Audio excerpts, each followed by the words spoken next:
What up, everyone? Yandrex here, and we are here for the episode number 4 of the State of Modern. Today I'm gonna talk about the upcoming PTQ.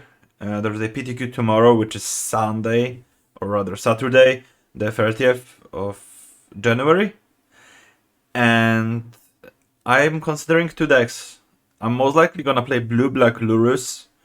My other consideration is Bug Uro. Still perfectly fine deck, it's still strong. And I'm gonna show you both of my lists later on. TXTs will be in the video description, so no worries, I will provide you with everything as always.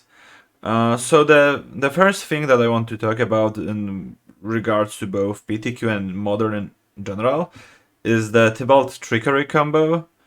That's been kinda infesting Modo recently, and I didn't think it will be that prevalent, since it's so volatile, but apparently killing on turn 3 with like 90% probability is still good enough, because some people just play like Goblin Guide or Karn Liberated, and not everybody has discard plus and or counter spells, and you can easily win against discards. So for those of you who don't know the combo is basically you're playing 52 lands, 4 Violent Outbursts, 1 Tibalt's Trickery, and 3 Emeralds. These are the numbers that are the best main deck numbers according to Frank Karsten. Also, there are other versions, like non-deterministic one with like fast mana in Siemens Spirit Guide and Chancellor of the Tangle. And you play like 20 Eldrazi's and Omniscience and stuff like this, and you can trigger into various huge effects. But I don't think they are that good, and I would just recommend sticking to the deterministic turn 1 play and just adjusting your sideboard, or deterministic game 1 tactic and then adjusting your sideboard accordingly. So the combo works in a way that you first cast Violent Outburst. You will always cycle into Tibalt's Trickery.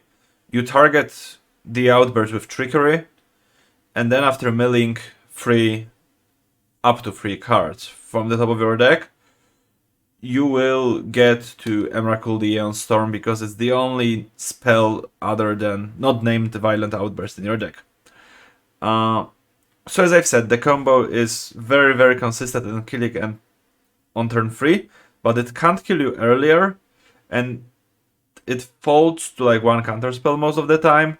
There are still like backup plans. For example, most of the lists are playing Mystic Sanctuary to just bring back Tibalt's Trickery and or Violent Outburst, but if you Force of Negation Trickery, they can't usually win game 1. They have Field of the Dead, so technically they can kill you with zombies or even hardcast Emrakul, but if you manage to counter Tibalt's Trickery, you should be fine for the most part. But then in the sideboard they have like pivot plans. Some people have like Through the Breach and Model Jazzies. Some people have Primetime, Dryad of Elysian Grove, Summoner's Pact, and like Explore or something like this. So they're basically boarding into like 45 lands Titan deck. Which I don't know if that's the best plan, but I think that's the best people came up with so far, and I think I would start there if I was interested in playing the deck. But in general, the deck is still like, I don't know, younger than 48 hours by the time I'm recording this, so still probably some room, or definitely some room for improvement, probably a lot of room for improvement. And I think you should be prepared to face it, especially in leagues. A lot of people are playing in leagues with this deck. I don't think it will be super popular at the PTQ, but I think people with like spare 40 QPs that don't really play Modern or want to double, triple, or quadruple Q or whatever this weekend, still will pick it up. So I urge you to have some answers at the ready. I think that that's pretty good against it, and by pretty good I mean like insane probably. And there are not really that many like 90% matchups in Magic in general. They're almost non-existent, but I believe that the deck I am about to show you has this kind of win rate. It's even though it's not that important at the PTQ. Once again, I think I don't expect a lot of people to show up with this, but if they do, then I will be very happy. So the deck in question is Blue-Black Lurrus. That's the current list that I've been playing. I've played today on stream with a slightly different version. And I followed. Then I thought about what did I play before when I was playing Lurrus back in like April or May when companions were still unnerfed. And Thing in the Ice seems like a reasonable card to have in your deck. Cards like Storming Entity could pose a problem. Your matchup against Burn wasn't super good. And Thing in the Ice can just close the game quite fast. And it's been better than main deck Jace's Vryn's Prodigy to me, or for me. So after the stream, I've played 2 leagues with this version, even though I ended 4-1 twice, so not no trophy for me other than the first one with the initial list. But I faced 4-color control twice, and I won twice, somewhat convincingly. One of these matchups was against people or against person. I knew that they were like competent, so it's also somewhat important to me. And the other person I didn't know, but they haven't played like atrociously or anything. So the plan to go discard into threat, most likely Thing in the Ice, sometimes just Lurrus, into just protecting the threat is, I think, fairly effective against like against 4-color or raw decks in general. I think if you manage to double spell before they do, in general you should be fine, especially if one of your spell is counterspell for their spell. Lurrus with Bauble is real good. That's like a very, very good card advantage engine. And because you have Lurrus as the companion, so you always have access to it, you can just keep your hands, which are like a hand of Bauble, Thoughtseize, and Counterspell, and whatever. As long as you have the lands to cast it, it's very, very good. Whereas some hands without threats might not be that great in other decks. Burn, as I've said, might be a bit troublesome of a matchup. But I'm not sure how much should I respect Storming Entity. So currently I have 2 Collective Brutalities, 2 Heartless Acts in the sideboard. I was kind of thinking about going 3 Brutalities, 1 Heartless Act, but still I'm not sure which is like which proportion is better basically. And also I don't know if there are better cards against Bear out of blue-black than Collective Brutality. I haven't found anything myself. If by any chance you are watching this before the PTQ tomorrow, and you know that a better card than Collective Brutality against Burn, feel free to reach out to me on Discord. I will be very glad to discuss stuff because I'm still looking for things.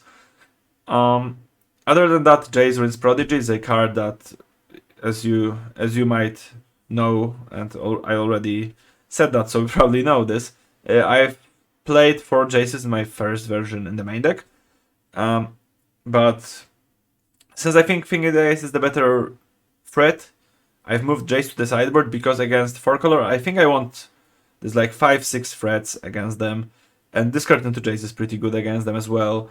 And yeah, I'm still undecided whether I want to play 5 or 6 threats postboard, so maybe the final version will be 1 Jace and some other sideboard card.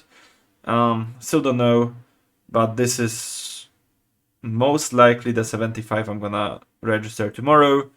There is 1 Nihil Spellbomb in the main deck that I haven't had before. because I want to have 2 Spellbombs in the 75, and also as another artifact to cantrip off of with Lurrus. One Serum Visions might look a bit random, but I wanted another cantrip, I wanted another cheap spell for Thing in the Eyes, I wanted another blue spell, and Serum Visions is basically all of them, so I think it was fine. Like, before I have, in my second league, or the first league with Thing in the Eyes, I've had 2 Serum Visions and no Spellbombs in the main deck, and then I went to 1 Serum Vision, 1 Nihil Spellbomb. And it's been okay. Or maybe I've had 2 Visions both times, and then I went on and theory crafted the main deck Spellbomb. I think that's actually what happened, but it's not the big difference or anything, so yep. And general remark on Behold the Multiverse, it's been roughly as good as I think it will be, which is good. Good, bordering on very good.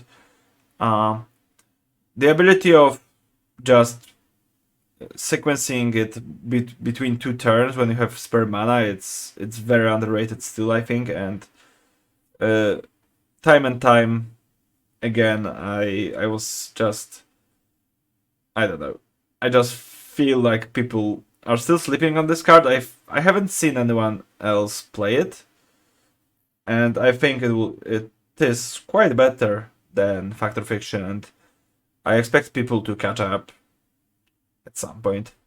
Yeah, so moving on to the last portion of this video, this is my updated bug row list. So as you can see, there are quite a bit of Kaldheim cards in the deck.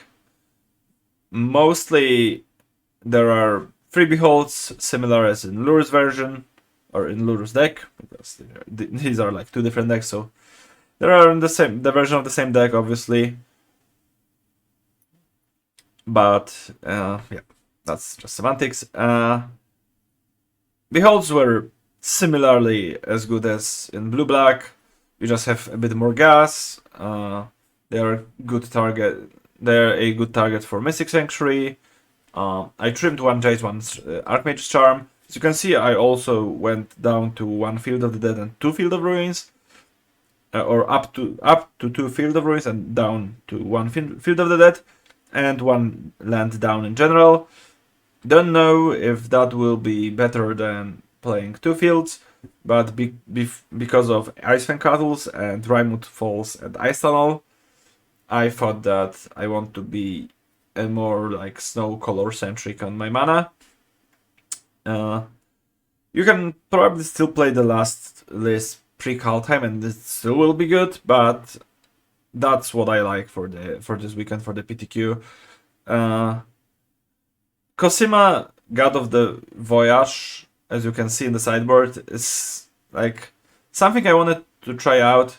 The theory behind it is that you can play it as a creature to get like Tireless Tracker-esque value, and then you can just bring it in the end step with fetch land, and then just like attack their Planeswalker or something like this. And it might be okay versus other control decks. Or you can play the Omen Kill, which is the other side of it, on turn 2, and then you can crew it with Snakes or with Uro before you sacrifice it on turn 3. And you can exile your opponent Field of the Dead or maybe some other lands, and you can gain advantage via this. And the nice thing is that if you trigger the Omen Kill, the cards aren't milled, they are exiled, so they can't bring it back with Rancics, you're not fueling their Uros, and in general, stuff like this. The new addition to the sideboard is Heartless Act, which was also in the blue-black deck. This is basically a concession to blue-red prowess becoming more popular throughout like the last few weeks, and Storming Entity is a pain in the ass to answer for a non-path to exile deck. So even though it's kinda weak to have like a creature removal spells in the sideboard, I think, in Modern in general, I think you need it here against blue-red prowess. So yeah, And that's it for Bag and for Blue-Black Lurrus. Once again, tomorrow is the PTQ. If I do well in the first like half of it, I expect it to be like 9 or 10 rounds. If I do well in the first half of it, then I'm gonna stream the later rounds after I'm done with watching League of Legends and doing some other stuff in between rounds.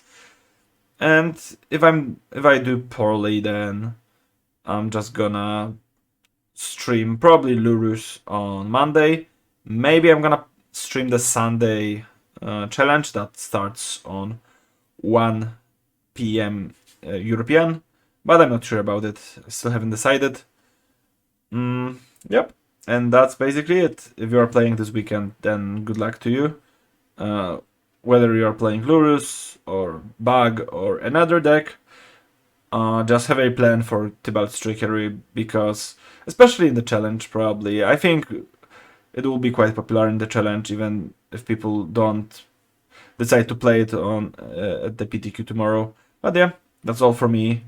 I'm gonna see you next time, I guess. Take care and bye bye.